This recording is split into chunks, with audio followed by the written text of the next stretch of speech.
syakirin hamdan na'imin hamdan yuafi ni'amahu wa yukafi mazidah. Allahumma shalli wa sallim ala sayyidina Muhammadin wa ala alihi wa sahbihi ajma'in. Rabbi shrah li sadri wa yassir li amri wahlul 'uqdatam min lisani yafqahu qawli. Subhanaka la ilma lana illa ma 'allamtana innaka antal alimul hakim. Rabbi zidna 'ilman nafi'a warzuqna fahma amin amin ya rabbal alamin. Baik, kita sekarang belajar fikih tentang bab mandi ya. Sebelum masuk tentang tata caranya, kalau di buku fikih itu ada urutannya Bu ya. Apa aja sih kalau di bab mandi dalam kitab fikih itu apa aja yang kita pelajari ya. Jadi pertama tentang definisi. Secara definisi mandi itu apa? Mandi di sini ta'mi mujami al-badani bil ma'i biniyah makhsusah, yaitu meratakan air ke seluruh badan dengan niat khusus. Jadi meratakan air ke seluruh badan dengan niat khusus, itu definisi mandi dalam kitab fikih. Kan kalau kayak wudu gitu ya, kan ada basuh wajahnya ya. Apakah itu basuh wajahnya masuk kategori wudu atau cuci muka biasa aja? Ya wudu ya. Jadi yang membedakan basuh wajah dalam wudu dengan di luar wudu itu apanya? Niat ya. Kita ini pandemi kita suruh cuci tangan kan? Di wudu kita suruh juga cuci tangan, tapi yang membedakan cuci tangan di wudu dengan di luar wudu itu adalah niat gitu. Maka sama dengan mandi. Mandi di sini dalam kitab fikih ini ada bab mandinya. Mandinya kita sehari mandi berapa kali punya orang Indonesia? 2 kali ya, pagi sore gitu. Karena kan tropis ya, gerah, panasnya tuh bikin gerah. Nah, yang membedakan mandi kita sehari-hari dengan mandi yang akan dibahas di bab fikih ini itu juga nih niatnya gitu. Sekarang hukum mandi itu ada 5, tergantung nanti fungsinya, tergantung niatnya ya. Pertama hukumnya mandi wajib jika dalam ya nanti ada ininya ya perinciannya. Kalau perempuan itu ada 3 mandi wajibnya, yaitu setelah haid, nifas, dan wiladah setelah melahirkan gitu. Nanti kalau laki-laki di sini setelah berhubungan badan, maksudnya untuk laki-laki dan perempuan. Kalau untuk laki-laki dan perempuan itu setelah berhubungan badan, keluar sperma, dan ketika meninggal. Tapi meninggal nggak mandi sendiri Bu ya. Ngeri bila tabur semua. Jadi ketika meninggal ya kita wajib dimandikan. Itu hukum mandi yang wajib. Nanti mungkin bisa diperinci lagi. Nah, yang kedua wajib jika nazara al-ghusla al-masnunah. Jika kita bernazar mandi sunnah. Misal ibu kalau anak saya naik ujian atau lulus ujian dengan nilai bagus, saya nazar saya akan mandi Jumat misal. Jadi nazarnya tuh nazar mandi ya. Mungkin ibu ini saking malesnya mandi gitu ya. Bapak ini ngomel mulu, apa sih bau tuh nah gitu. Jadi pokoknya kalau anakku lulus ujian aku nazar aku mandi gitu. Dibuat nazar ya, saking malesnya mandi apa dibuat nazar. Maka mandi tadi hukumnya wajib gitu. Jadi mandi wajib tuh ketika di 6 kondisi tadi ya akan kita terangkan kemudian. Terus kemudian ketika kita bernazar mandi sunnah. Sebenarnya mandinya sunnah, tapi kalau dinazarkan jadinya wajib gitu. Itu nanti kalau di bab nazar tuh digugurkan. Misal ternyata ya nauzubillah ada seorang nazar mandi, tapi kemudian misal dia kecelakaan kah atau apa yang bikin dia tuh nggak boleh mandi. Atau misal dia sakit gatel-gatel nih, ternyata sama dokter, wah ini kamu nggak boleh mandi nih selama seminggu gitu misal. Padahal nazarnya Jumat besok ini gitu misal ya. Maka itu nanti ada kafaroh nazarnya ya, kafaroh sumpahnya. Oke, kembali. Terus kemudian mandi sunnah. Mandi sunnah ada banyak ya. Berapa ditulis dari sekarang aja. Mandi sunnah itu apa aja? Pertama mandi hari Jumat. Nah ini sebenarnya ini umum ya, boleh untuk laki-laki juga untuk perempuan. Tapi kalau untuk laki-laki itu lebih disunahkan karena mereka akan sholat Jumat. Nah kalau untuk kita perempuan, ya pas kita mandi pagi itu aja Bu, kita niatnya kita tambahin, saya niat mandi sunnah hari Jumat. Jadi mandinya bernilai ibadah. Kalau kita mandi biasa hari Jumat, mandi pagi, ya sebelum berangkat ke sini kita mandi keramas, Terus misal ini hari Jumat, itu nggak kita, misal tidak kita niatkan mandi sunnah, maka tidak bernilai ibadah. Tapi kalau kita niatkan, oh pas hari Jumat saya keramas, saya niatkan mandi sunnah hari Jumat, maka dia bernilai ibadah. Gitu. Paham ya? Lumayan kan nambah-nambah pahala? Gitu. Misalnya kalau nggak diniatkan ya sudah kayak mandi sehari-hari aja. Nah, mandi biasa. Nah, ini diniatkan mandi sunnah di hari Jumat. Bedanya kita keramas ya. Kalau mandi sunnah ini dia keramas ya. Harus keramas gitu. Karena nanti di bab mandi ini tadi kembali ke definisi mandi itu kalau dalam fikih ya meratakan air ke seluruh badan. Jadi kalau mandi hari Jumat nggak keramas, tapi kita ngotot, saya niat nih pokoknya mandi sunnah hari Jumat, tapi nggak keramas, ya batal. Maksudnya batal niatnya ya, maksudnya pahala itu gak jadi nyampe ke kita karena kita niat mandi sunnah tapi kok nggak keramas, jadi kan nggak terpenuhi tuh. Kayak wudhu aja, saya niat wudhu tetapi kita nggak basuh kaki misal. Saya niat wudhu tapi aduh sayangnya ini bedak skincare mahal banget gitu kan, wajah kita pepek gituin aja, akhirnya sah nggak wudhunya? Nggak sah. Jadi kalau kita niat mandi sunnah Jumat tapi nggak keramas, maka pahalanya cancel, pahalanya nggak jadi dapat gitu ya. Tapi mandinya ya sah-sah aja, toh hukumnya kan sunnah ya, jadi nggak masalah. Terus kemudian ghuslul aidaini, yang kedua mandi hari raya, mandi hari raya Idul Fitri atau Idul Adha. Kapan masuknya? Wa yudkhil waqtu min muntasifil laili. Jadi dari tengah malam jam misal Idul Adha tanggal 1 Oktober misal ya, maka itu jam 1 tengah malam itu sudah masuk waktunya mandi sunnah ini gitu. Jadi misal ibu takbiran gitu kan, nyiapin masak Idul Adha atau Idul Fitri gitulah ya, terus biar seger nih saya mau bangun sekarang, mau mandi sekarang biar gak ngantuk lagi, itu sekalian aja diniatin mandi Idul Adha gitu. Mandi Aid. Nah, sampai kapan enggak? Sampai diburu bisyamsi, beda sampai sore. Jadi sampai sore juga masih bisa. Siang-siang kita mandi tapi keramas ya, harus ingat kalau kita ngebahas mandi ini berarti nggak hanya mandi badan doang tapi juga harus keramas sampai sore. Oh, takbiran kan malam. Sore itu iya, maksudnya besok kan mau takbiran gitu deh.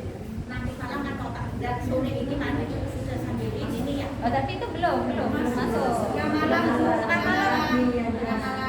Ya, kalau sekarang kita sholat berarti tadi jam 1 ya. Mulai jam 1 ya Ustaz? Iya, mulai jam 1 tadi gitu. Mulai jam 12 lah kalau mutasi villa itu kan pertengahan malam ya. 12 ya, masuk lah gitu. Udah masuk dini harinya. Masuk dini harinya gitu, sampai sore. Nah, kalau Jumat tadi itu dari subuh ya, bitulu al-fajri. Jadi kalau ibu bangun mau tahajud terus mandi kan, di hari Jumat di jam 3 itu kan belum fajar, maka itu belum masuk mandi sunnah. Jadi kalau sunnah hari Jumat masuknya itu mulai subuh, ada subuh tuh sampai sholat Jumat. Nah, sampai sholat Jumat aja. Duha boleh ya? Duha boleh. Duha boleh. Ya kalau udah sudah melaksanakan sholat Jumat, kita baru mau mandi gitu kan, nanti aja dulu mandinya jam 1. Orang Jumat kan udah buyar, ya itu udah nggak ada, waktu sunnahnya udah lewat. Jadi waktu sunnahnya kalau hari Jumat mulai subuh sampai sholat Jumat gitu. Dia sih min huduril Jumat, sampai menghadiri sholat Jumat gitu ya. Terus kemudian nah ini la liman yuridu sholat faqat fayusan walau min haidin wa ghairu mumayyizin. Disunnah, kembali ke tadi ya, sunnahnya hari raya itu disunnahkannya karena hari rayanya, bukan karena mau menghadiri sholat. Kan kalau kita haid kita sholat id nggak? Ya, kita tetap disunahkan untuk mandi hari raya. Jadi meskipun kita tidak sholat, kalau hari raya kita tetap disunahkan mandi sunnah. Paham ya? Karena kesunahan ini bukan karena sholatnya, tetapi karena hari rayanya. Begitu juga yang tadi pas Jumat, meskipun kita nggak sholat Jumat ya kita tetap disunahkan mandi hari Jumat. Gitu. Kemudian ghuslu ghasilil mayyit, memandikan setelah memandikan mayit. Mandi setelah memandikan mayit. Siapa di sini Bu yang itu anggota kaum ya namanya atau apa? Rukun mayit ya. Kalau di kampung apa?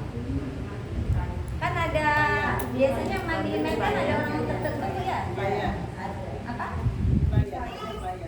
Mandi.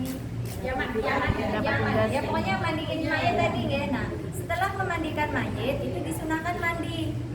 Kenapa? Buat nyegerin. Kan kadang kalau kita habis mandinya itu kan lemes ya. Maksudnya apa, ngelihat orang meninggal kita buatnya sedih. Nah, supaya kita tuh ada semangat hidup lagi, setelah memandikan mayat itu disunahkan mandi. Disunahkan keramas ya, mandi keramas ya. Percikan itu tadi Ya, jadi bukan karena mistiknya kamu kena percikan airnya, enggak sih, ya lebih supaya semangat lagi aja gitu ya. Kadang-kadang kan down ya, kadang keluarganya atau meskipun bukan keluarganya, pokoknya kalau habis mandiin mayat tuh mental kita turun, semangat itu turun, sedih gitu. Jadi supaya kita semangat lagi, kita disunahkan untuk mandi. Terus kemudian ghuslul istisqa, mandi apa? Minta hujan. Jadi kalau misal nih Pemkot Samarinda udah sebulan atau 2 bulan nih Samarinda nggak hujan, ayo kita serukan sholat istisqa. Nah, maka sebelum sholat istisqa kita disunahkan mandi. Gitu. Sebelum sholat istisqa kita disunahkan mandi. Biasanya kalau urutannya mau yang apa ya, ibadahnya maksimal, istisqanya maksimal, itu sebelumnya 3 hari puasa. Misal pemerintah bikin apa ya, keputusan gitu ya, seluruh rakyat Samarinda yang muslim kita hari Jumat mau sholat istisqa, maka di hari Kamis diwajibkan puasa sunnah supaya hujan ini turun beneran gitu. Maka puasa ini hukumnya jadi wajib karena ditetapkan oleh pemerintah gitu, paham ya? Tapi kalau bahasanya dianjurkan bagi warga Samarinda hari Kamis puasa, hari Jumat sholat istisqa, berarti puasanya ya sunnahnya, anjurannya tuh anjuran banget gitu. Jadi kita benar-benar dianjurkan untuk berpuasa. Padahal kan hukumnya sunnah aja ya. Tapi kalau udah dari pemerintah mewajibkan atau pemerintah juga malah menganjurkan, itu jadi anjurannya tuh jadi kuat gitu. Maka mandi juga sama. Sebelum kita melaksanakan sholat istisqa, kita, kalau ini sunnah ya, misalkan mandi itu tidak sekuat ibadah puasa ya. Jadi kayaknya pemerintah juga nggak mungkin mewajibkan mandi sebelum istisqa gitu kan ya. Tapi supaya lebih diterima lagi, sebelum kita sholat istisqa kita disunahkan untuk mandi keramas ya, mandi bersih. Lalu kemudian mandi sebelum sholat gerhana bulan dan matahari ya. Itu kelima ya, ini biar sama catatannya yang bagian catat. Jadi nomor 5 mandi ketika mau sholat gerhana. Keenam, ghuslul kafir idza aslama. Orang mu'alaf, mandinya orang mu'alaf. Orang kafir ketika masuk Islam itu disunahkan untuk mandi besar. Hada idza lam yujnib hala kufri wa illa fayajibul ghusl li raf'il janabah. Ini jika dia maaf ya, misal pagi ini dia rencana ini hari apa? Sabtu. Saya hari Sabtu saya mau itu syahadat. Si kafir nih ngomong gini, ya kan saya mau syahadat. Terus ternyata tadi malam atau mungkin kemarin deh hari Jumat itu dia jinabat. Entah dia habis berhubungan atau kalau perempuan dia baru suci dari haid. Saya setelah suci dari haid saya mau mu'alaf, saya mau syahadat. Maka dia wajib mandi besar. Mandi besarnya ini hukumnya wajib. Kenapa? Karena dia tadi jinabat, karena dia baru selesai dari haid. Tapi kalau kondisi dia tidak sedang jinabat, ya mungkin jinabatnya sebulan yang lalu, seminggu yang lalu, 2 minggu yang lalu, kan itu sudah terlalu panjang tuh ya. Maka ini disunahkan untuk mandi besar. Jadi misalnya ibu ada kenalan, ada teman, dia mu'alaf ya kan, maka diberitahu, ada dianjurkan atau disunahkan untuk mandi besar. Tapi kalau baru kemarin Anda berhadas besar, berarti mandi besarnya hukumnya apa? Wajib. Tapi kalau hadas besarnya udah lewat seminggu atau beberapa hari yang lalu, maka hukum mandi besarnya sunnah. Nah, sunnahnya ini juga ya kita dijaga-jaga aja, karena orang kafir tuh ada mandi besarnya nggak? Nggak ada kan? Ya orang non-muslim kan nggak ada mandi besarnya. Habis berhubungan, selesai haid kan ya udah mulus saja gitu, nggak ada mandi besarnya kan? Jadi ketika masuk Islam, supaya benar-benar dalam keadaan suci, dalam keadaan yang nggak ada hadas besar yang gantung gitulah ya istilahnya, maka disunahkan mandi besar. Terus kemudian ghuslu lifaqatil majnun wal mughma alaih. Kata Imam Syafi'i, qala man junna illa wa anzala. Mandi besar jika sembuh dari gila atau kejang-kejang. Ya. Kan ada tuh orang gila kumat-kumatan ya. Nah, ada kan orang gila kumat-kumatan, dia mungkin pas apa gitu tiba-tiba stres, udah hilang aja gila gitu. Nanti nggak lama sembuh gitu. Pokoknya dia gilanya kumat-kumatan lah. Nah, orang yang sembuh dari gila atau sembuh dari kejang-kejang ini disunahkan mandi besar. Imam Syafi'i berkata, ini perkataan Imam Syafi'i ya, bukan hadis ya. Imam Syafi'i berkata, qala man junna illa wa anzala. Sedikit sekali orang gila kecuali dia pasti keluar mani, keluar sperma. Jadi umumnya menurut Imam Syafi'i, umumnya orang gila itu pasti jinabat gitu. Ya bukan berarti berhubungan Bu ya, ya keluar gitu aja. Walam, saya nggak pernah gila jadi nggak tahu ya. Nggak ada kenalan juga itu yang dia gila kumat-kumatan. Jadi mungkin ibu kalau ada kenalan bisa nanya, beneran gak sih kata Imam Syafi'i umumnya orang gila itu ada inzalnya, keluar spermanya gitu. Beneran gak? Ya mungkin karena dia nggak sadar kan, dia mungkin jawabnya ya nggak tahu, aku namanya aku gila ya nggak sadar gitu kan. Orang kejang-kejang juga nggak sadar kan. Nah, tapi berdasarkan pendapat Imam Syafi'i ini disunahkan ketika sudah sembuh dari gila atau mughma alaih itu ya tadi kejang-kejang ya. Dia intinya nggak sadar lah ya, itu disunahkan untuk mandi besar. Terus ke-8 al-ghuslu lil hijamah, mandi setelah selesai bekam. Siapa yang di sini yang hobi bekam? Siapa yang sering bekam? Jarang hidup, nggak banyak. Kan bekam tuh diambil darah ya. Saya nggak tahu abis itu lemes apa seger. Saya cuma baru sekali aja dulu di Mesir. Mungkin tergantung orangnya, kalau terbiasa bekam, habis bekam seger kali ya. Tapi buat orang yang pertama kali mungkin dia lemes karena darah diambil kan. Nah, tapi yang jelas disunahkan setelah selesai bekam itu disunahkan mandi. Nah, kalau dalam kitab lain alasannya ya itu tadi, umumnya habis dikeluarin darah tuh ada lemes-lemesnya juga. Jadi biar seger lagi disunahkan untuk bekam. Tapi alam kan itu pori-pori kebuka ya. Mandi aja kok. Jadi mandi keramas. Maksudnya sunah. Ada niatnya kamu. Ya mungkin cuma saya niat mandi sunnah setelah bekam gitu aja. Semua mandi sunnah gitu. Ya, menantu saya yang sering. Nah mungkin tapi coba tanyakan secara medis kan, kalau pori-pori kebuka kena air nanti masuk angin. Nggak secara medis, secara akal awam aja Bu ya.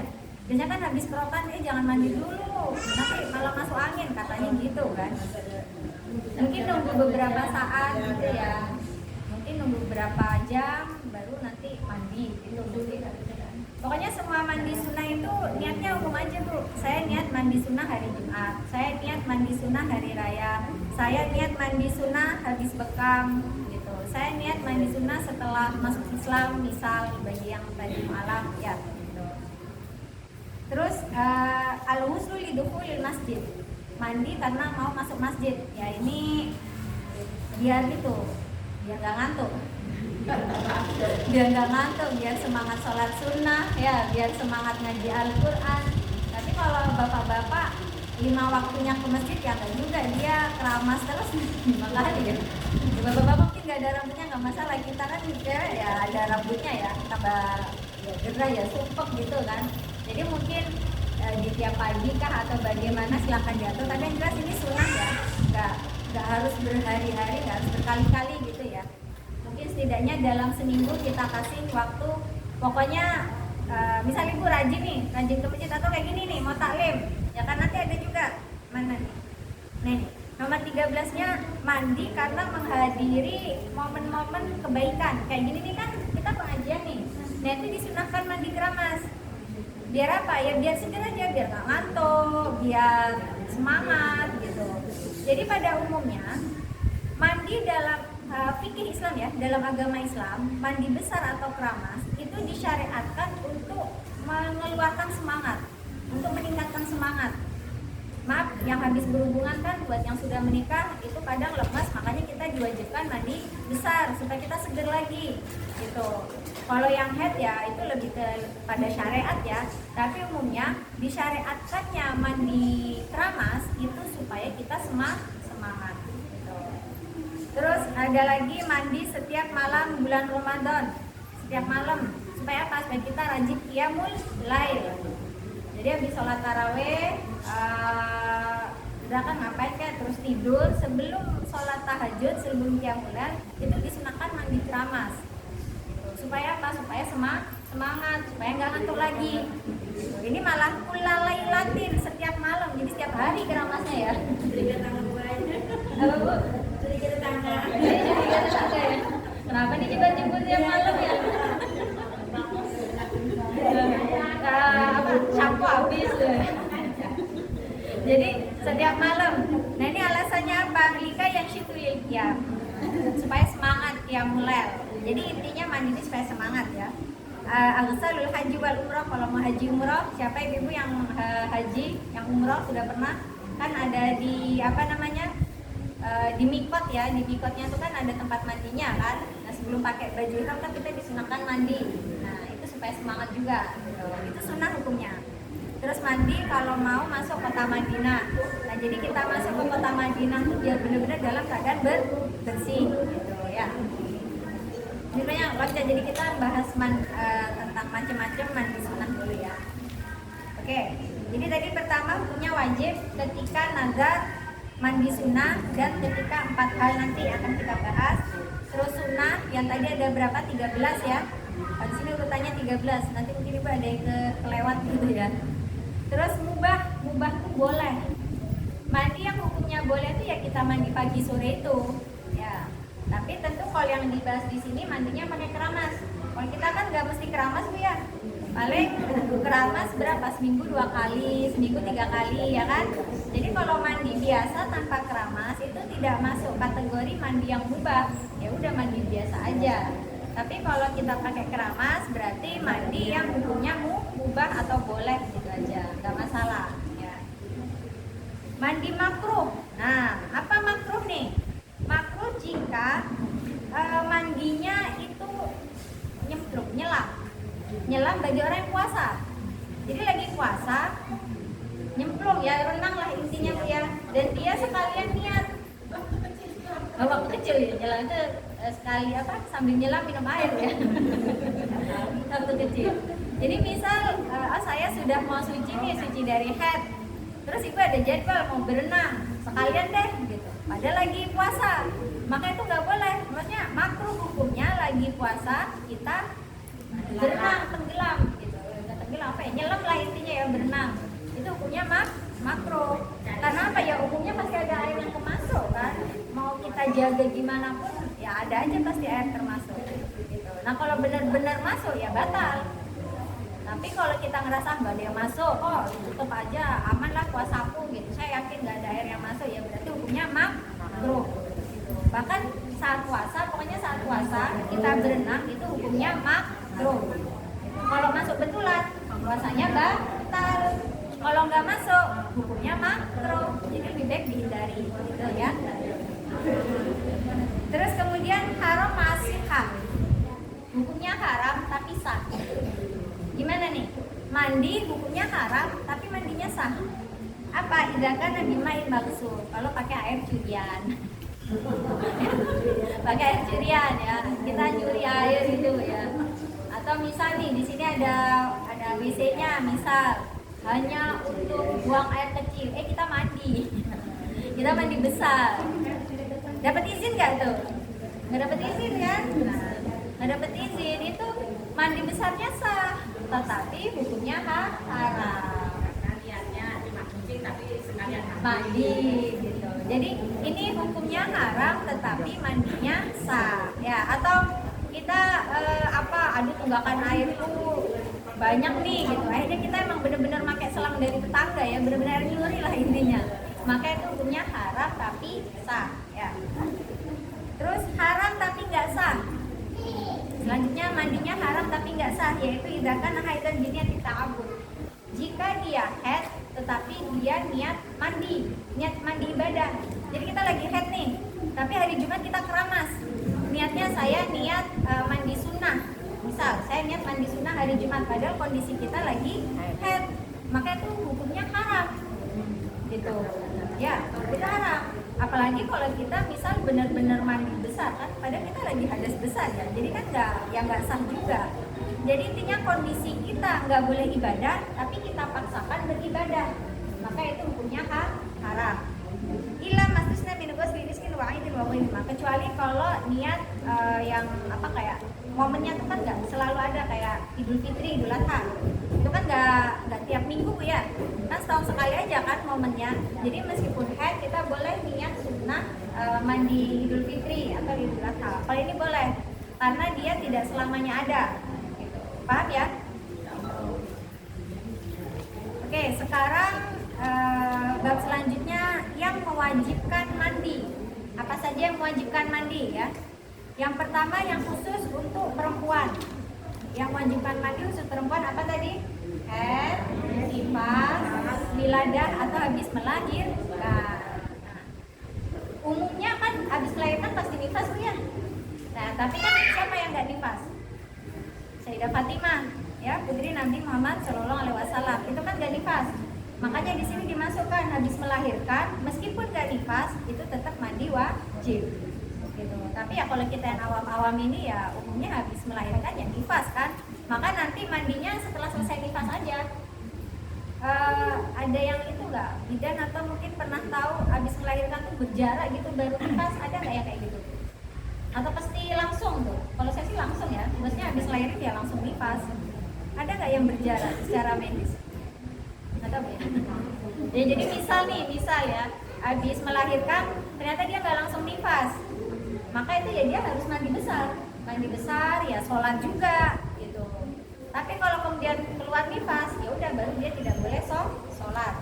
Tapi jika ya umumnya wanita ya habis melahirkan langsung nifas, maka nanti mandi besarnya di belakang setelah nifasnya selesai. Niatnya 2 kali atau gimana Bu? Nggak usah ya, pokoknya saya niat mandi besar, menghilangkan hadas besar itu sudah cukup. Jadi nggak usah diperinci habis mandi gara-gara apa ya, saya niat mandi besar karena wiladah udah kering nih, mandi lagi, saya niat mandi besar karena nifas, ya nggak usah 2 kali kayak gitu ya. Jadi cukup sekali mandi aja. Saya niat mandi besar menghilangkan hadas besar, udah titik. Kan hadas besarnya nanti ya wiladah iya, nifasnya iya ya.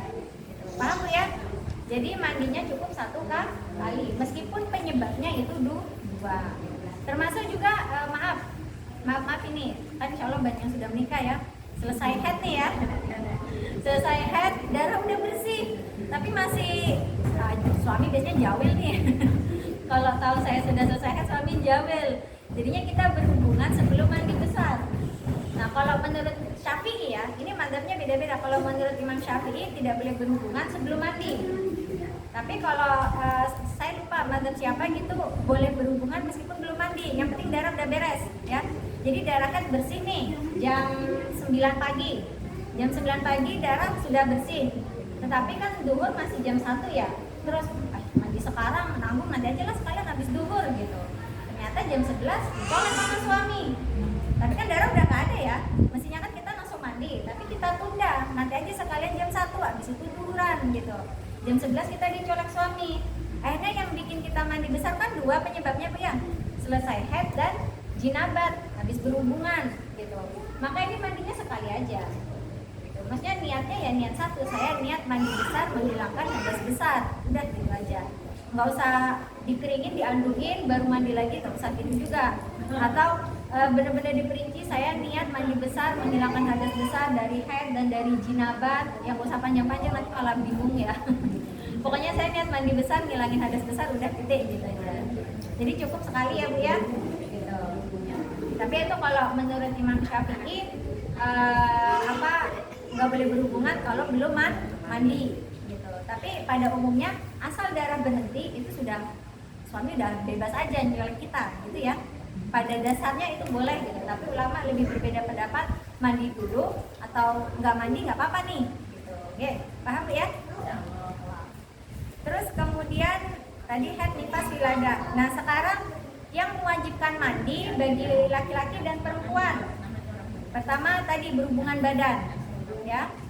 Berhubungan badan, keluar sperma dan meninggal. Jadi total ada berapa yang mewajibkan mandi? 6 ya. Haid, nifas, wiladah khusus perempuan, berhubungan badan, keluar mani dan meninggal ini untuk laki-laki dan perempuan. Jadi 3 khusus wanita, yang 3-nya lagi untuk wanita dan lelaki. Paham ya? Nah sekarang penyebab pertama berhubungan badan. Berhubungan badan ini meskipun tidak keluar sperma, maaf ya, asal ini udah masuk, kepala hasyafah ini udah masuk, itu udah wajib mandi. Tapi kalau nempel-nempel gini aja nggak wajib. Ya, saya ulangi, kalau kelamin itu cuma nempel di pintunya doang, gitu kan, itu tidak wajib mandi. Tapi kalau ujung kepala ini udah masuk, meskipun dikit, itu wajib mandi, meskipun tidak keluar sperma. Paham ya? Asal udah masuk, meskipun dikit, nggak keluar sperma, ya kan misal gitu ternyata mertua tok assalamualaikum, ya elah aku. Ya misal gitu kan. Nah, maka itu tetap wajib mandi gitu. Paham ya Bu ya? Gitu. Nah, kalau keluar sperma, kan yang menyebabkan keluar sperma nggak harus berhubungan ya. Ya, misal apa kayak ya mohon maaf nih zaman sekarang tontonannya ada yang nggak bagus atau suami apa gitu kan pokoknya keluar sperma atau kita yang wanita keluar sperma padahal tidak berhubungan, maka itu tetap wajib mandi. Oh, atau mimpi basah ya. Nah, mimpi basah anak-anak laki itu kan tanda dia balik mimpi basah ya. Kan dia nggak berhubungan, tetapi dia keluar sperma, maka dia wajib mandi. Makanya sama ulama diperinci, berhubungan badan meski nggak keluar sperma wajib mandi, keluar sperma meski nggak berhubungan badan tetap wajib mandi. Paham ya? Ya. Terus kemudian apa nih?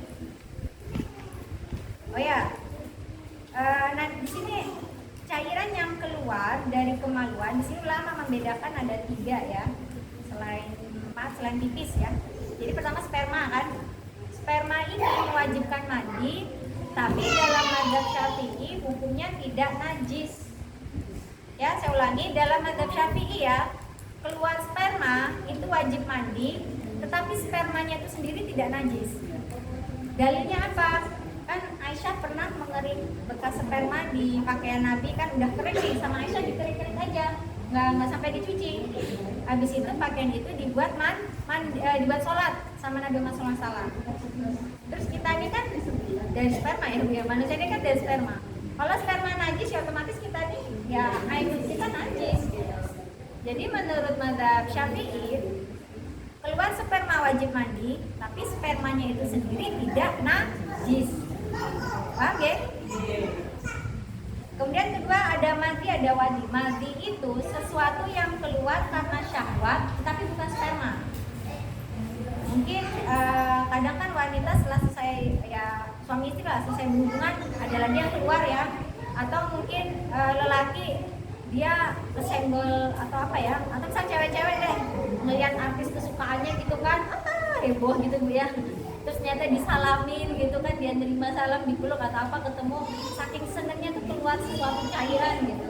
Atau lagi dia emang gampang ya, maksudnya senggol cewek cantik bening gitu dia langsung jadinya keluar sesuatu tapi bukan sperma dan keluarnya maaf ya enak gitu ya, intinya dia bukan pipis juga gitulah ya, maka itu namanya madhi. Ada lagi namanya wadi. Wadi itu maaf keputihan ya, kalau capek umumnya wanita kan ada ya capek atau dia mau head itu biasanya keluar keputihan gitu apa sehabisnya kadang-kadang sehabisnya gitu, maka itu tidak wajib mandi ya. Jadi keputihan atau cairan yang keluar karena syahwat tapi bukan sperma ya, maka itu tidak wajib mandi tapi membatalkan wudu dan itu najis, keputihan najis tuh ya. Ini anak-anak gadisnya dibilangin kalau dia keputihan celana dalamnya harus ganti kalau mau sholat gitu, makanya ya pakai panty liner misal kalau keluar, jadi kan kalau mau sholat panty linernya diganti. Jadi keputihan itu punya najis, pakaian yang ada keputihannya itu tidak boleh dipakai untuk sholat, celana dalamnya harus dilepas gitu ya, ganti celana dalam atau pakai panty liner tadi juga bisa. Tidak wajib mandi tapi hukumnya najis, beda dengan sperma. Sperma wajib mandi tapi tidak najis. Kalau keputihan atau cairan yang keluar karena syahwat tadi tidak wajib mandi tapi hukumnya najis gitu. Oke. Terus sekarang kita langsung bahas ke mandinya. Gimana sih cara mandi? Fardunya mandi itu cuma dua, Bu. Fardunya atau yang bikin mandi kita sah itu cuma dua. Pertama, niat. Jadi kita harus benar-benar niat, saya niat mandi besar karena menghilangkan hadas besar. Atau nawaitul ghusla li raf'il hadasil akbari. Saya atau bahasa Indonesia aja lah ya. Saya niat mandi besar untuk menghilangkan hadas besar. Niatnya ini kapan? Niatnya ketika kita nyiram pertama kali. Nyiram pertama kali. Nanti saya urutkan tentang tata cara sunnahnya. Jadi biar tahu kapan niatnya itu kita ucapkan ya. Gitu. Kedua, meratakan air ke seluruh tubuh. Jadi sebenarnya fardunya cuma dua. Pertama niat, kedua air rata ke seluruh tubuh. Jadi misal ibu mau mandi besarnya dengan cara berenang tadi ya, nyemplung gitu langsung. Aku niat mandi besar, yur gitu. Udah itu sah itu. Nggak usah pakai ritual wudhu atau apanya, itu hukumnya sunnah saja ya. Yang nanti wudhu sebelumnya atau nanti kaki di akhir itu nanti ada dua cara ya, dua tata cara sunnah. Tapi yang jelas yang fardunya mandi itu cuma dua, yaitu niat dan air rata ke seluruh tubuh. Paham ya? Jadi asal rata itu sudah sah itu. Nggak perlu, aduh saya tadi nggak pakai wudhu sah nggak ya? Air itu tetap sah pokoknya. Jadi tidak diwajibkan berwudhu ya. Mau terus saja. Yeah. Niat harus dilapaskan atau dalam hati? Itu sunnah, dilapatkan itu sunnah ya. Terutama kan ada orang mamang ya, kalau bahasa Jawanya tuh mamang, dia ragu, aku tadi niat nggak ya? Ya udah dilapatkan aja sambil shower kan, aku niat mandi besar, nyaring gitu nggak apa-apa gitu. Jadi kalau keluar, aku tadi niat udah niat, suara kedengeran sampai keluar gitu. Kan ada orang mamang Bu ya, ada saya punya kenalan tuh ragu banget, jadi kalau mandi besar tuh ya ampun Bu, bak mandi tuh bener-bener tinggal separuh gitu karena saking mamangnya dia. Aduh ini tadi udah belum ya, gitu banget gitu. Ada orang kayak gitu. Oke monggo, dianukan minumnya ya.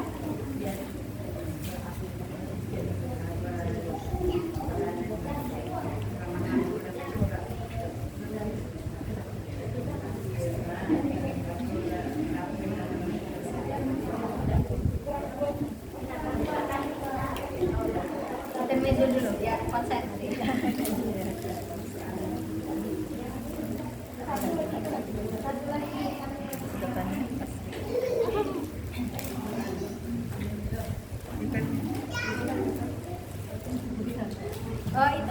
Kita nggak boleh meletakkan lafaz-lafaz Allah di dalam kamar mandi Bu ya.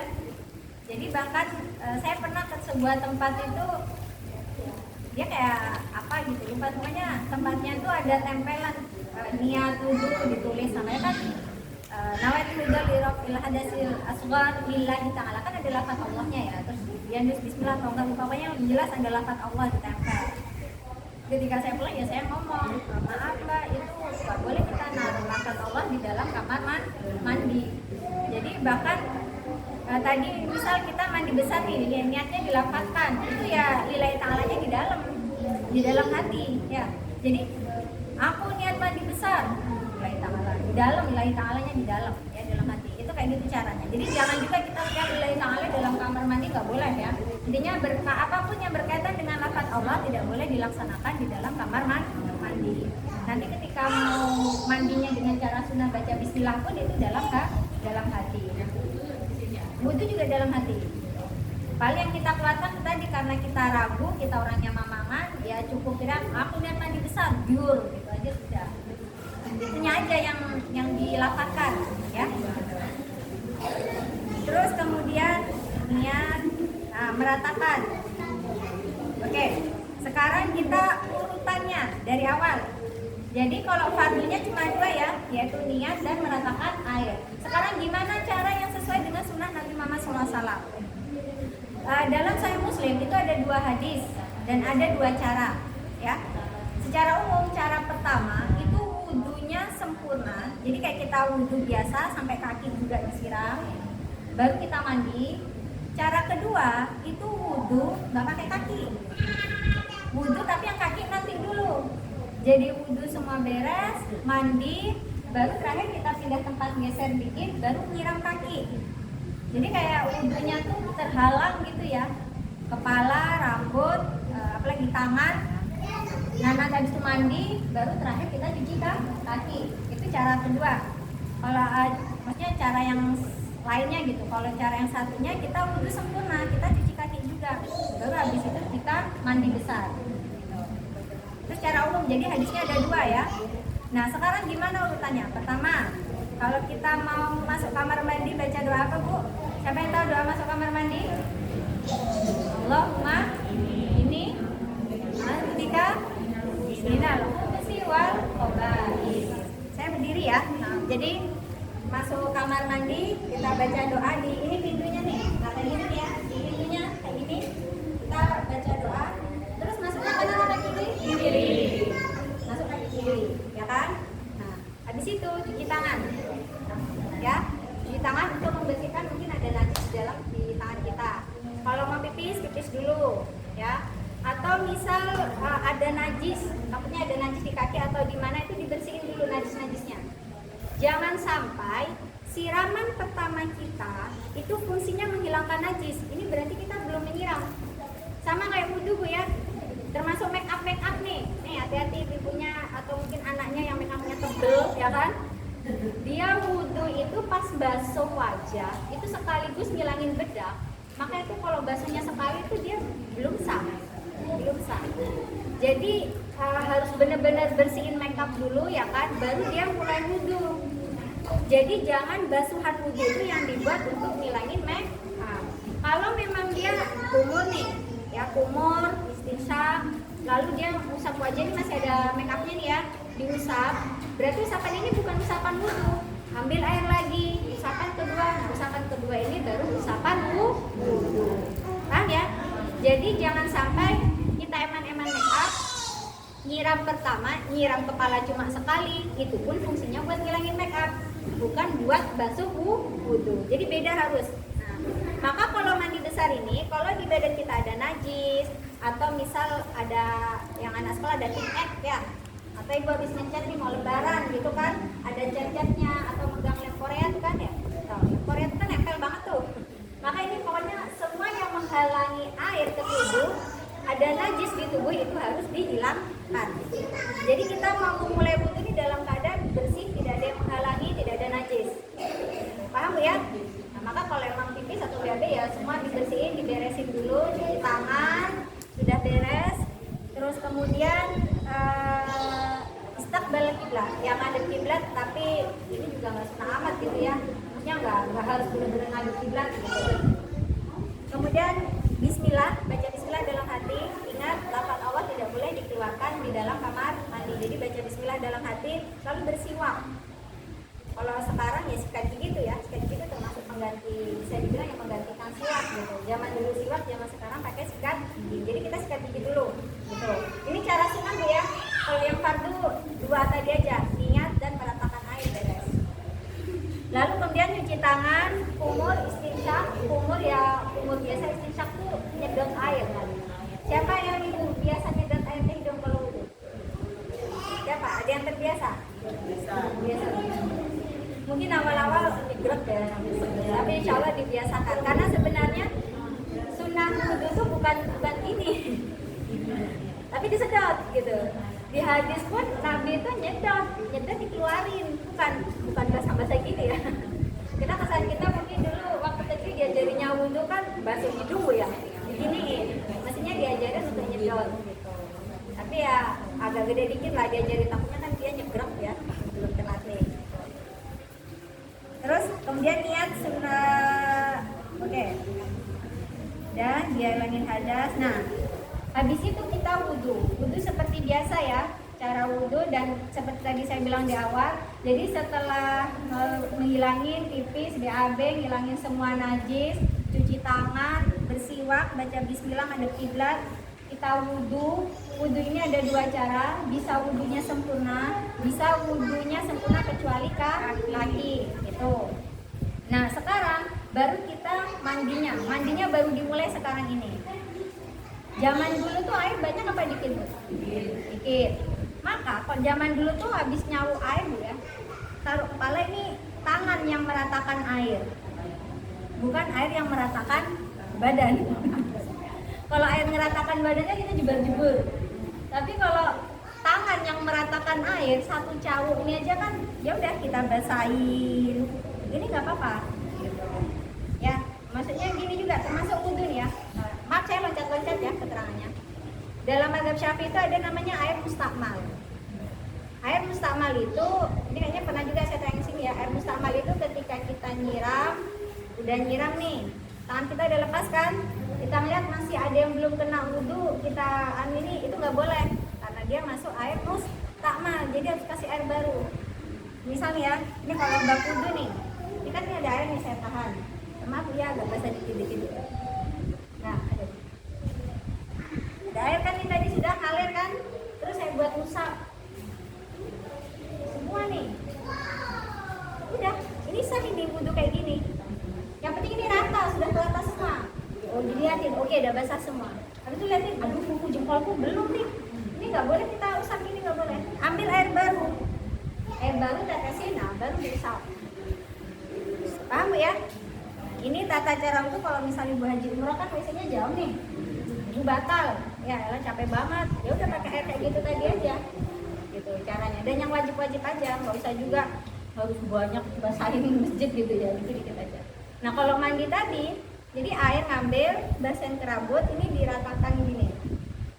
Rata sudah, udah basah semua kan, kita udah yakin basah. Terus ngambil lagi, boleh yang kanan, kanan sini maaf ya. Ambil kanan, atau kayak begini ya udah pakai gayung gini, nyiramin yang kanan, diratain semua, yang lubang-lubang, yang apa selangkangan, kelek-kelek ini ya, maaf ugel-ugel pusat nih semua diusapin. Terus yang sebelah kiri, udah semuanya ya kan, udah rata, baru kita sabunan. Gitu, paham ya? Setelah itu baru kita sabunan. Gitu. Jadi jangan apa ya? Atau misal nih, ibu mau pakai, saya mau sabunan dulu baru mandi besarnya. Jadi misal ya udah kita mandi kayak biasa nih, keramas, terus sabunan. Sabun semua udah bersih, baru kita niat mandi besar, itu juga boleh. Ya. Jadi mau lagi kering-kering kayak gini kan, langsung ibu siram bener-bener dari awal, semua air sudah rata nih, baru kita sabunan jebar-jebur, itu boleh. Atau boleh juga kita pengen sabunan dulu. Kan kalau rambut basah dikasih air itu kan lebih gampang ngesep ya. Daripada lagi kering dibasahin itu kan perlu air lebih banyak kayaknya ya. Jadi sabunan dulu misal udah selesai, baru kita niat mandi besar. Itu juga ada apa-apa. Gitu. Paham ya? Yang nggak boleh itu kalau ini sabun nih full nih ya, keramas sabun, wajah sabun, badan sabunan. Terus kita niat mandi besar. Ini nggak boleh. Kenapa nggak boleh? Nah, karena fungsi air ini menghilangkan sabun, bukan menghilangkan hadasnya. Jadi kalau emang mau disabunin dulu ya nggak apa-apa, tapi bukan cara sunnah ya. Kalau cara sunnah ya tadi itu, gitu. Menghilangkan sabun ya. Nah itu artinya kan ngilangin sabun, kayak tadi saya bilang kalau wudhu buat wajahnya sekali usapan dan itu buat ngilangin makeup, itu belum wudhu itu. Wajah belum dibasuh, jadi makeup dihilangin dulu, sabun dihilangin dulu, baru habis itu kita niat mandi besar.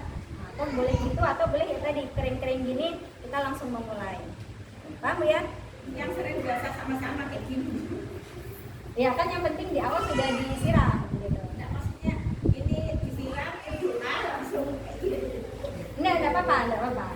Enggak apa-apa, misal ibu mau langsung jebar-jebur, shower dinyalain gitu kan, udah di bawah shower, ini digosain semua, itu juga enggak apa-apa. Itu enggak masalah, cuma kan enggak sunnah gitu aja ya. Soalnya kalau cara sunnah ya itu tadi, ada tahapannya, terus ada niatnya, dan dalam Islam kan sebenarnya nggak boleh mubazir kan. Kita orang Samarinda terutama ya, orang Indonesia lah, air itu kan banyak Bu ya, laut, sungai, pokoknya mudah lah dapetin air gitu. Jadi kita mubazir, kita terbiasa mubazir air. Tapi kalau di negara lain kan, apalagi Afrika, apa mereka mandinya kalau ngikut cara kita pasti ragu mamang nih, aduh mandi besar apa ini, masa cuma mandi sebotol gini doang gitu misalnya.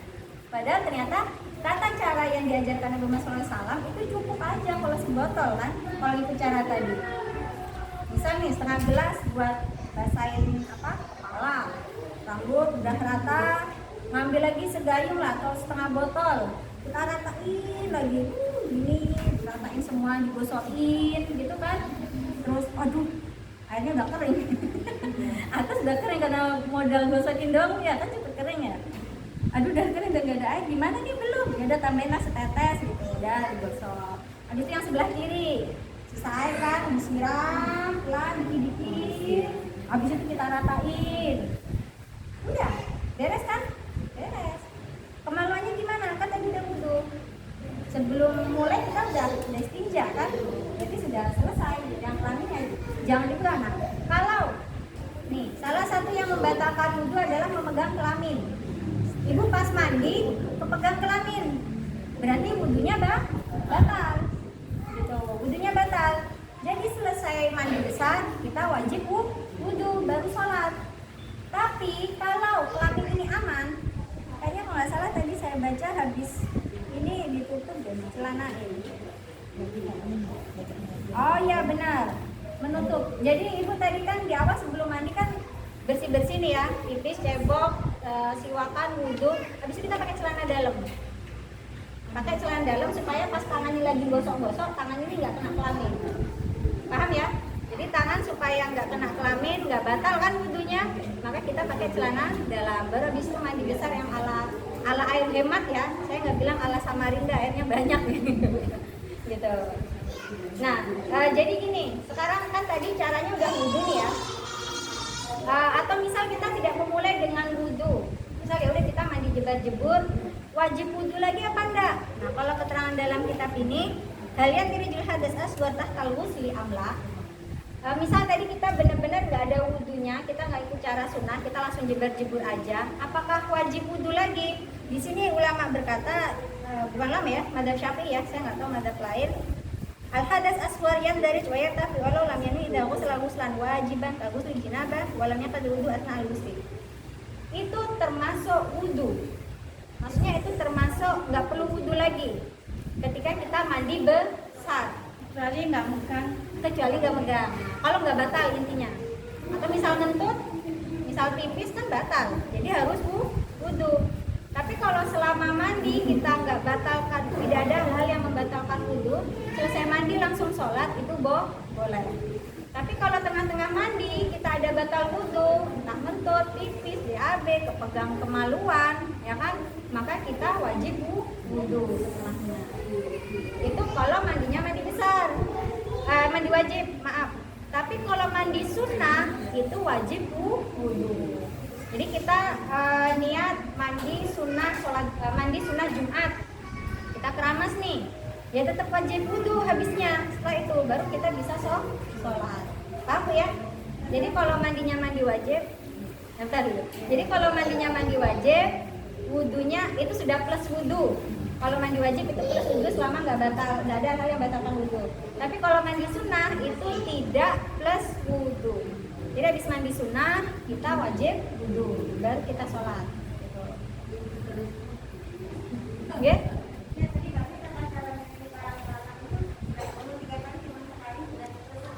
Kalau mau sunnah 3 kali, ya. Kalau mau sunnah 3 kali kan berarti nyiram 3 kali. Gitu.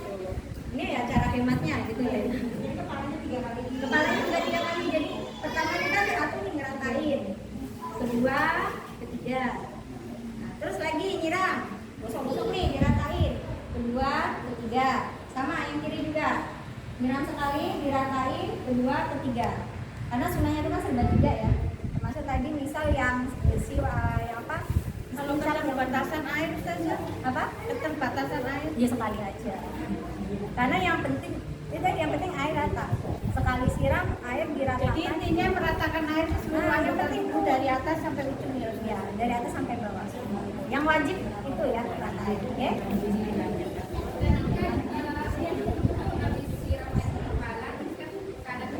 Iya.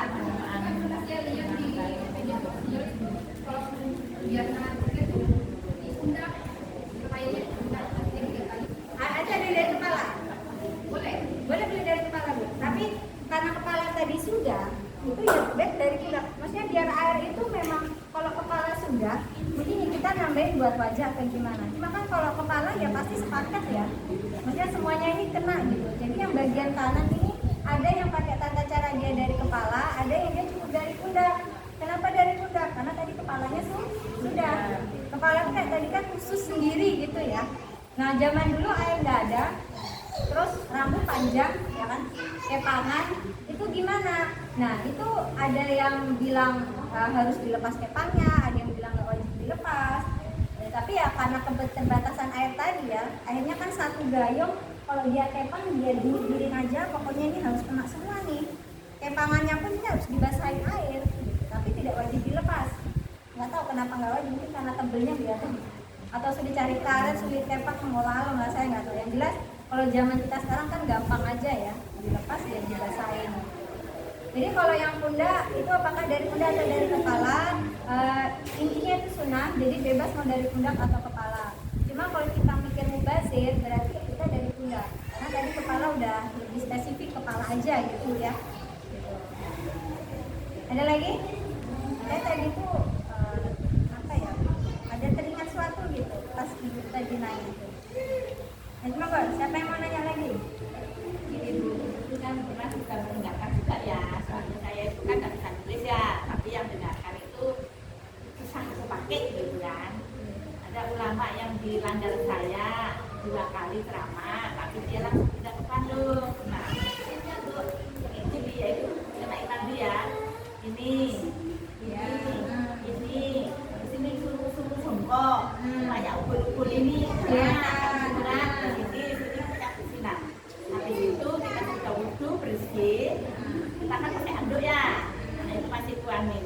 Habis itu kita kan mau pakai celana dalam, yang penting jangan sampai kelihatan apalagi bersentuhan, maksudnya kan kelihatan pun tidak boleh, apalagi sampai menyentuh atau sampai menyentuh ya wudhu lagi.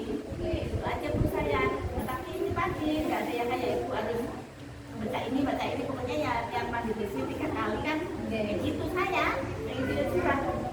Ini pun yang mandi bersih ya sabun sudah, ya sekuyung sudah kayak gini. Nah itu sudah sini, apa kayak gitu, nggak melepaskan doa yang lain-lain itu sudah sah atau sudah bersih gitu bu. Sudah bersih. Karena yang penting fardunya tadi 2 kan, yang penting niat. Poinnya di niat. Ibu udah selesai, ternyata ya ampun aku belum niat gitu, ya pulang. Ya, pokoknya ya intinya juga kayak gini ya Islam. Ya sudah. Iya. Kan meratakan air ini kan ada banyak cara ya. Yang kalau mau boros air ya itu tadi jebar-jebur, shower nggak berhenti, kita sabunan pun shower masih nyala gitu kan versi borosnya gitu. Terus kayak gini bu, nggak disalahkan untuk itu dulu gitu kan.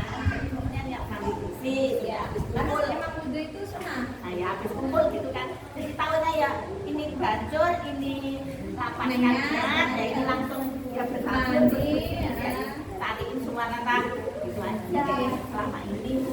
Enggak apa-apa, tetap sah. Yang penting kan habis itu kita wudhu ya, karena tadi belum Kalau wudhu. mau sholat. Ya tapi kalaupun nggak wudhu, kalau udah niatnya mandi besar kan dia masuk gitu. Termasuk gitu ya. Sudah satu paket ya. Ada dulu, bentar. Karena di sini, oh ya, yang penting nggak kentut.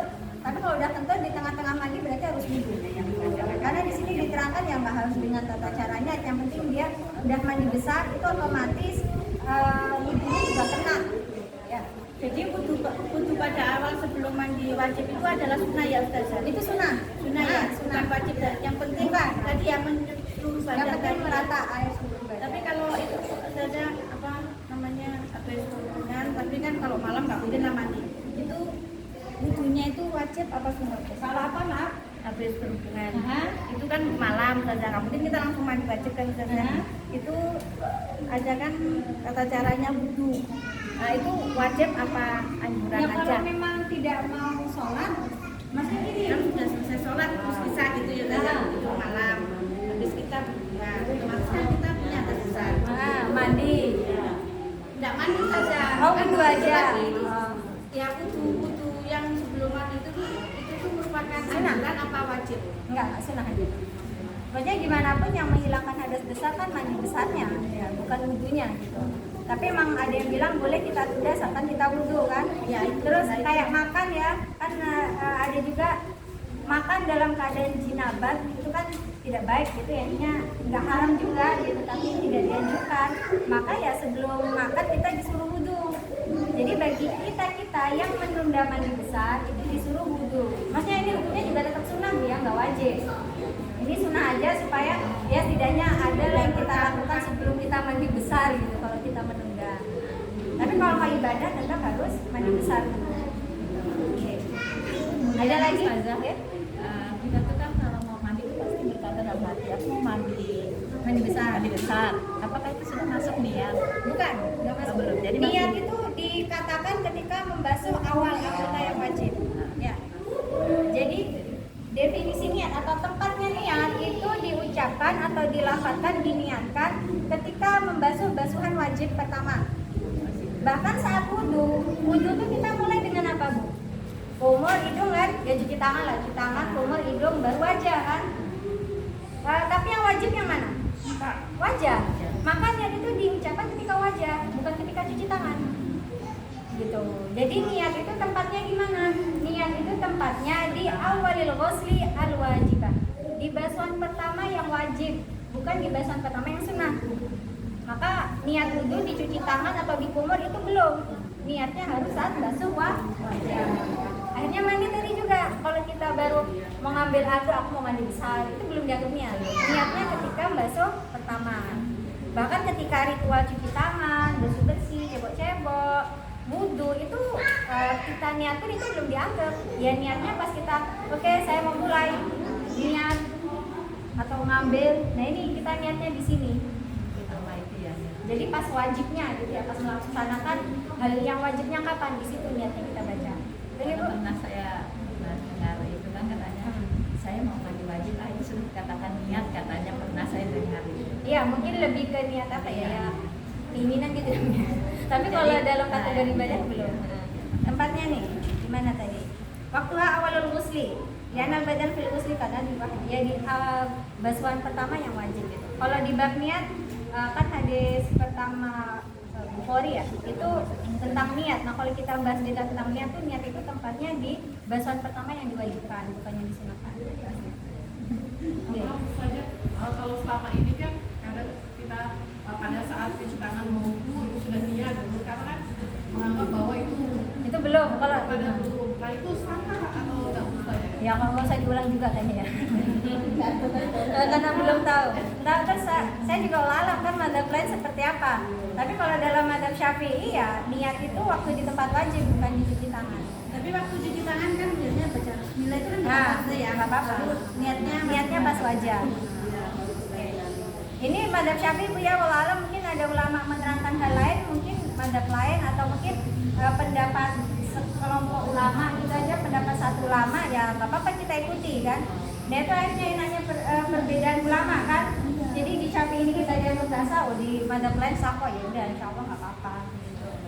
Jadi dia nggak usah diulangi juga, hanya yang beberapa tahun lagi nggak sah kayak gini kan. Yang kita dengar. Oke. Ada lagi yang mau ditanyakan? Tanya. Oke. Kita kan habis mandi, pakai baju, itu sah. Kalau wudhu itu nggak ada hubungannya kita harus menutup aurat atau tidak, itu ya keadab. Nah itu keadabnya aja Bu. Maksudnya disunahkan lah ya, disunahkan kita wudhu itu tidak dalam keadaan telanjang, tidak di WC. Tapi kalau urgen kayak gini, kan ini kan terbuka Bu ya. Daripada kita wudhu di sini terbuka semua ya kita wudhu di WC.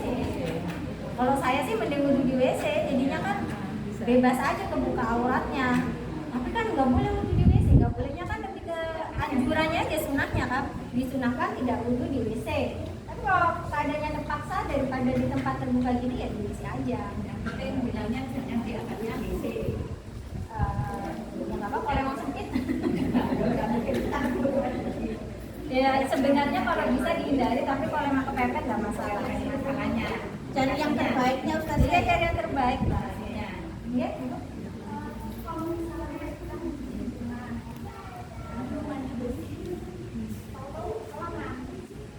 Ya, berarti maksudnya nggak usah melakukan mandi. Nggak usah mandi bersih. Nggak usah mandi bersih. Ya itu tadi masuk apa tadi? Haram tadi kan, haram dan nggak sah. Haram dan nggak sah. Jadi nanti aja yang nggak diragukan juga, nanti di ujung juga sekali mandi aja. Mandi ini ya, mandi saya lihat mandi besar gitu aja udah beres. Itu udah jinabatnya beres, hajnya juga beres.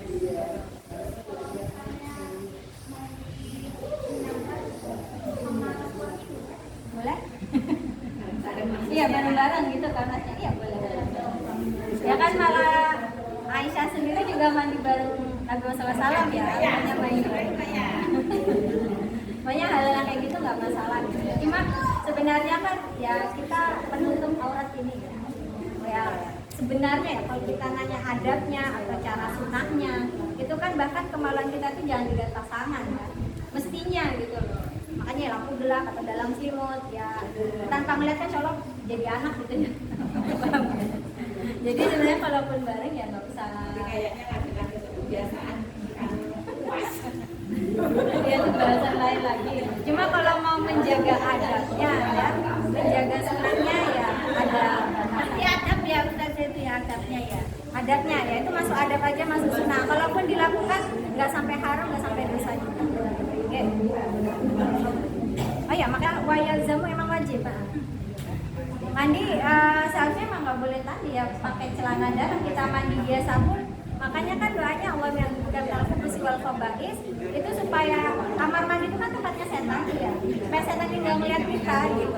Dan untuk menjaga adab kita pun mandi sehari-hari kita ya pakai celana dalam. Mungkin bisa kalau kita dulu kecil nggak terbiasa ya diajarkan dari anak sekarang ya. Kalau mandi mereka tetap pakai celana dalam. Ketika udah beres, nah baru dilepas baru anduan. Oke, ya ini bisa diajarkan di sini. Ya sama ya sudah indah sawati. Dan nama orang berkol mah ya sawatan kayak gitu kan. Kalau tidak ada hajat untuk membuka, kan kalau pas ngebersihin ya kita buka kan. Gak mungkin kan cebol dari balik celana dalam. Ya makasih ditambah. Berarti yang ada niatnya itu hanya mandi wajib dan sunnah mandi yang mubah Enggak pakai mandian, enggak pakai niat. Ya, benar.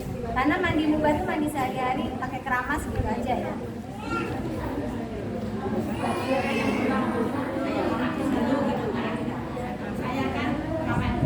Semoga apa yang kita pelajari pada hari ini bisa bermanfaat dan bisa kita amalkan dalam kehidupan kita sehari-hari. Semoga yang biasanya mandi yang pokoknya keramas basah gitu sekarang bisa dilaksanakan dengan tata cara yang disunahkan, yaitu dimulai dengan wudhu, dimulai dengan dibersihin, terus kemudian ditutup auratnya, baru kemudian kita mandi.